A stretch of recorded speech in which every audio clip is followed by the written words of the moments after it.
Hello friends, welcome back to my channel. यदि आप है क्लास 9th के स्टूडेंट और आप लोग का सेकंड टर्मिनल एग्जामिनेशन है तो मैं आप लोगों के लिए हिंदी का ओरिजिनल प्रश्न पत्र लेकर के आ चुका हूं। तो चलिए स्टार्ट करेंगे हम लोग यह वीडियो और देखना शुरू करेंगे।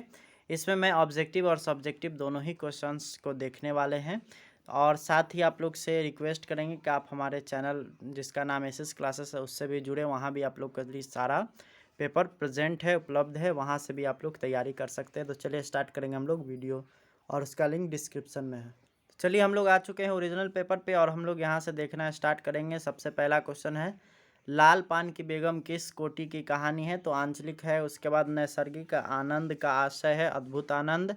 अगला है, फणीश्वर नाथ रेणु का जन्म किस जिला में हुआ था? तो अररिया में। अगला है, बिरजू महाराज की ख्याति किस रूप में है? तो नर्तक के रूप में। अगला, बिरजू महाराज के संबंध किस घराने से है? तो लखनऊ घराने से है। अगला, मुंशी जी के पास उसके भाई की आखिरी निशानी क्या थी?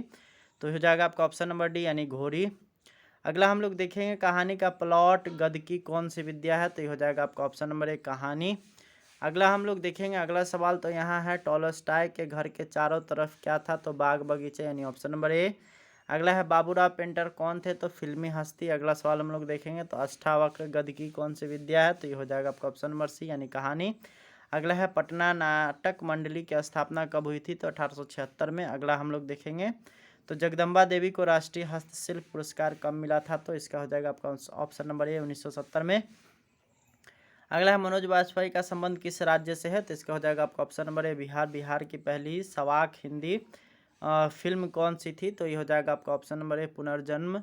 अगला हम लोग देखेंगे, तो अगला है यहाँ पे, उपेंद्र महारथी किस क्षेत्र में विशेषता हासिल रखते हैं? तो ये हो जाएगा आपका ऑप्शन नंबर ए चित्रकला में। अगला है, विवाह के गीतों में किस भाव की प्रधानता होती है? तो ये हो जाएगा आपका ऑप्शन नंबर डी उल्लास और उमंग की। अगला है, मुंशी जी को लड़की कब पैदा हुई? तो हो जाएगा आपका ऑप्शन नंबर बी जब वो गरीब थे यानी गरीबी में थे। अगला है, कला गीत का आरंभ क्या था? तो ये हो जाएगा आपका ऑप्शन नंबर सी ग्राम गीत। अगला सवाल हम लोग देखेंगे, तो अगला सवाल है, नालंदा किस प्रदेश में अवस्थित है? तो ये हो जाएगा आपका ऑप्शन नंबर सी बिहार में। अगला है, अष्टावक कहानी के लेखक कौन है? तो ये हो जाएगा आपका ऑप्शन नंबर ए विष्णु प्रभाकर। अगला है, रैदास के कितने पद गुरु ग्रंथ साहब में संकलित है? तो इसमें आपका एक भी ऑप्शन सही नहीं है। अगला है, रैदास की मृत्यु कब हुई थी? तो 1518 ईस्वी में। मधुमालती किसकी रचना है? तो मंझन की यानी ऑप्शन नंबर बी। अगला है, अयोध्या सिंह उपाध्याय हरिऔंध का जन्म कब हुआ था? तो ये हो जाएगा आपका ऑप्शन नंबर ए यानी कि 1865 ईस्वी में। खड़ी बोली का प्रथम महाकवि किसे कहा जाता है? तो ये हो जाएगा आपका ऑप्शन नंबर सी हरिऔध को। अगला सवाल हम लोग देखेंगे, तो महादेवी वर्मा का जन्म किस शहर में हुआ था? तो ये हो जाएगा आपका ऑप्शन नंबर ए फर्रुखाबाद में। अगला है, महादेवी वर्मा किस युग की कवयित्री थी? तो ये हो जाएगा आपका ऑप्शन नंबर बी छायावाद युग की। अगला है, हरिवंश राय बच्चन का जन्म कहाँ हुआ था? तो ये हो जाएगा आपका ऑप्शन नंबर बी इलाहाबाद में। अगला है, हरिवंश राय बच्चन किस धारा के कवि थे? तो ये हो जाएगा आपका ऑप्शन नंबर डी छायावाद के। अगला है, पूरा हिंदुस्तान मिलेगा कविता के कवि कौन है? तो ये हो जाएगा आपका option number A Kedarnath Agrawal. अगला है, आ रही है रवि की सवारी कविता में कवि कौन है? तो ये हो जाएगा आपका option number B Harivansh Rai Bachchan. अगला है, मैं नीर भरी दुख की बादली कविता के कवि कौन है? तो ये हो जाएगा आपका option number C Mahadevi Verma. अगला हम लोग देखेंगे, तो आदि कवि किसे कहा जाता है? तो ये हो जाएगा आपका ऑप्शन नंबर बी यानी वाल्मीकि को। अगला है, महादेवी वर्मा को आधुनिक युग का क्या कहा जाता है? तो ये कहा जाता है आपका ऑप्शन नंबर बी मीरा। अगला है, आ रही रवि की सवारी किस ग्रंथ से संकलित है? तो ये हो जाएगा आपका ऑप्शन नंबर बी मधुबाला। अगला है, सुरेंद्र में किन वर्णों की संधि हुई? तो औ जोड़ ई। अगला है, गंगा जल में कौन सा समास है? तो ये हो जाएगा आपका ऑप्शन नंबर ए तत्पुरुष। अगला है, गुरु का विलोम क्या हो जाएगा? तो गुरु का विलोम जो होगा वो होगा आपका शिष्य। अगला सवाल हम लोग देखेंगे, तो अगला सवाल हम लोग क्या है, यहाँ पे नाटक का पर्दा गिरना कहलाता है? तो ये हो जाएगा आपका ऑप्शन नंबर सी यानी पटाक्षेप। अगला है, निम्न में जातिवाचक संज्ञा कौन है? तो ये हो जाएगा आपका ऑप्शन नंबर ए घोड़ा। अगला सवाल हम लोग देखेंगे, तो अगला सवाल यहाँ पे है, राम धीरे धीरे पढ़ता है, इस वाक्य में धीरे धीरे क्या है? तो ये हो जाएगा आपका ऑप्शन नंबर सी क्रिया विशेषण। अगला, दांत खट्टे करना मुहावरे का क्या अर्थ है? तो ये हो जाएगा आपका ऑप्शन नंबर बी यानी कि हरा देना। अगला है, राम ने रोटी खाई, इस वाक्य में क्रिया किसके अनुसार है? तो ये हो जाएगा आपका ऑप्शन नंबर बी कर्म के अनुसार। दीपक प्यास से छटपटाने लगा में प्यास से में कौन सा कारक है? तो करण। अगला है, नायक शब्द का स्त्रीलिंग रूप क्या होगा? तो नायिका यानी ऑप्शन नंबर ए। पवन का सही संधि विच्छेद क्या हो जाएगा? तो ये हो जाएगा पोज और अन, यानी ऑप्शन नंबर सी। अगला सवाल हम लोग देखेंगे प्रकृति शब्द में कौन सा उपसर्ग है, तो प्र। अगला सवाल हम लोग देखेंगे तो पावक शब्द में प्रयुक्त प्रत्यय क्या है, तो हो जाएगा आपका ऑप्शन नंबर ए अक। अगला है बादल शब्द का तत्सम रूप क्या होगा, तो ये हो जाएगा आपका ऑप्शन नंबर ए मेघ।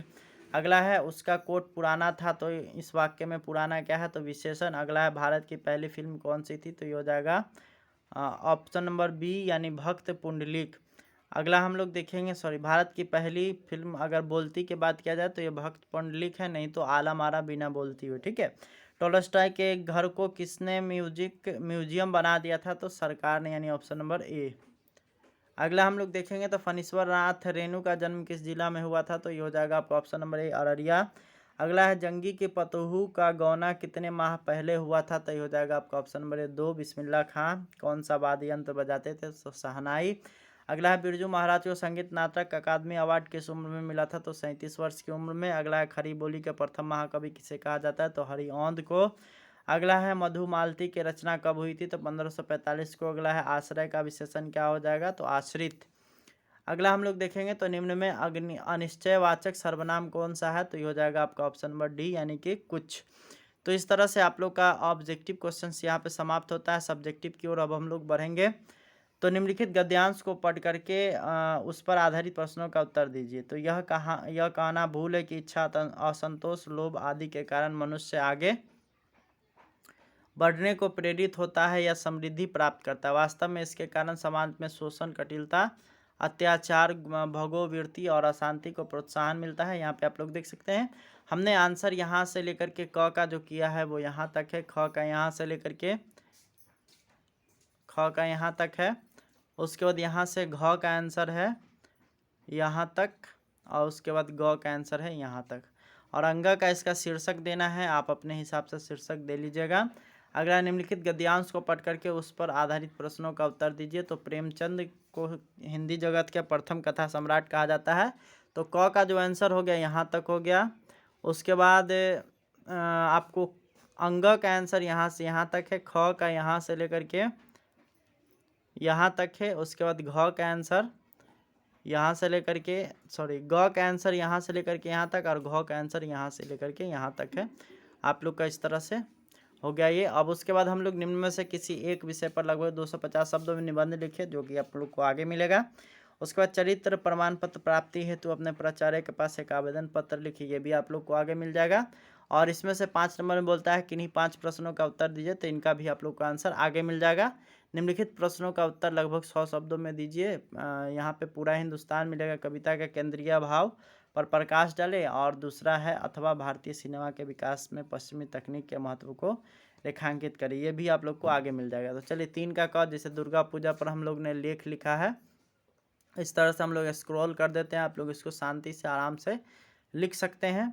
उसके बाद आगे की तरफ चलेंगे 4 नंबर में। तो यहाँ पे आप लोग को इस तरह से एप्लीकेशन लिखना है, लेकिन वहाँ पे स्कूल फीस माफ़ ना कराने के जगह पे आप लोग को आचरण प्रमाण पत्र लिखना है। तो बाकी सारा चीज़ इसमें वही चीज़ रहेगा। ठीक है। उसके बाद नीचे की तरफ हम लोग चलेंगे तो यहाँ पे आप लोग का उसी का ये पार्ट है, यहाँ तक आप इसको लिख लीजिएगा। उसके बाद आगे की तरफ हम लोग चलेंगे तो 5वां नंबर क्वेश्चन आता है, जिसमें से 5 का आंसर करना है, जिसमें क का हमने छोड़ दिया है। ख का आंसर ये हो गया, ग का आंसर ये हो गया। उसके बाद घ की बात किया जाए तो घ का आंसर ये हो गया। उसके बाद आपका अंग का आंसर ये हो गया। उसके बाद आगे की ओर हम लोग बढ़ेंगे तो च का आंसर ये हो गया। च का आप लोग को ठीक से हाँ, आप लोग इसको आसानी से लिख सकते हैं। इस तरह से आप लोग का ये 5 नंबर का क्वेश्चन खत्म हुआ। 6ठा नंबर क्वेश्चन में अब हम लोग आते हैं। तो यहाँ पे आप लोग का ये हो गया उसका आंसर। तो इस तरह से आप लोग इसको आसानी से नोट कर सकते हैं। आप लोग से मिलेंगे अब बहुत जल्दी नेक्स्ट वीडियो में। जब तक के लिए बाय बाय, धन्यवाद।